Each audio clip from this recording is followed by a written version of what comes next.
दिल्ली सरकार के पूर्व मंत्री और कांग्रेस के कद्दावर नेता यूसुफ हारून जी हमारे साथ मौजूद हैं। सर, आज आपने ये मुद्दा उठाया है, देश की राजधानी दिल्ली समेत पूरे देश में क्राइम बढ़ रहा है, क्या कुछ कहेंगे?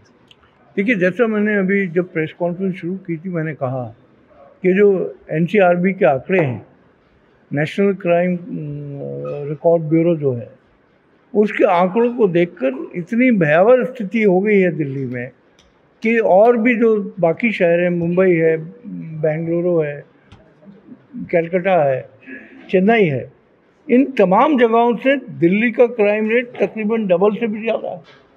क्यों है ऐसा?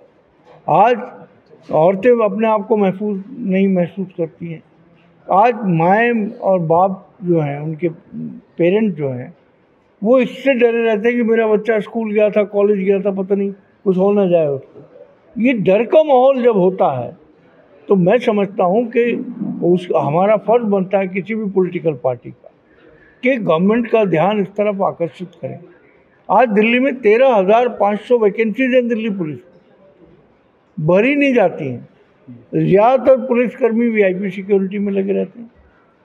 जो बीट कांस्टेबल्स का काम हुआ करता था कि जगह जगह जाके, हर गली मोहल्ले में जाके हाल जानना, आप रोज़ तो देख रहे हैं किस तरीके से मर्डर हो रहे हैं, किस तरीके से रॉबरी हो रही है। जो अभी एक बुजुर्ग को जिनको मारा गया, आपने अभी 2 दिन पहले पढ़ा, जिस तरीके के बलात्कार हो रहे हैं, 2-2 साल की बच्चों के साथ बलात्कार हो रहे हैं, जिस तरीके से मोलेस्टेशन बढ़ रहा है, चेन स्नैचिंग की सैकड़ों वारदातें रोज़ हो रही हैं, तो कोई महिला अपने आप को सुरक्षित महसूस नहीं कर रही, कोई नौजवान अपने आप को सुरक्षित महसूस नहीं कर सर, रहा। महिला सुरक्षा की बात करते हैं तो आपके इंडिया अलायंस के आम आदमी पार्टी के जो मुख्यमंत्री हैं अरविंद केजरीवाल के आवास पर जो राज्यसभा सांसद जो हैं स्वाति मालीवाल जी, उनके साथ ऐसे अभद्रता की खबर आई है। आम आदमी पार्टी ने भी मान लिया है, और आप क्या कहना चाहेंगे इस पर? देखिए, मैंने संजय सिंह जी का पूरा बयान सुना है। संजय सिंह जी ने बड़ी स्पष्टता से कहा कि हम इसकी पूरी जानकारी लेकर अगर कोई इसमें कसूरवार होगा तो उसको सख्त से सख्त सज़ा देंगे। डीसीपी नॉर्थ जो है, जिनके अंतर्गत सिविल लाइन्स का ये पूरा एरिया आता है, उन्होंने स्वयं कहा कि हमें कोई कंप्लेंट नहीं और ना कंप्लेंट कोई की गई। अब किसी पार्टी को, चूँकि आप इसको राजनीतिक मुद्दा बनाना चाहते हो, भारतीय जनता पार्टी की बौखलाहट जो है वो इससे दर्शाती है कि जो अगर कुछ इस तरीके का हुआ होगा, पुलिस में कंप्लेंट होगी, पुलिस कार्रवाई करेगी। और आम आदमी पार्टी के वरिष्ठतम नेता संजय सिंह जिस तरह कल उन्होंने कहा, आज भी शायद सुबह कहा है उन्होंने, तो मैं समझता हूँ कि जो कुछ भी होगा वो सबके सामने आ जाएगा। तो सर, ये लगता नहीं है कि अगर राज्यसभा सांसद ही अगर सुरक्षित नहीं है तो देश की और महिलाओं की हम कैसे बात कर सकते हैं? अब ये तो आरोप है ना, जब तक ये पता ना चल जाए, मैं आपसे यही कह रहा हूँ, भारतीय जनता पार्टी को बहुत सूट कर रहा है कि इस तरह का डेमोन्स्ट्रेशन कर दो, इस तरह से ये कर दो।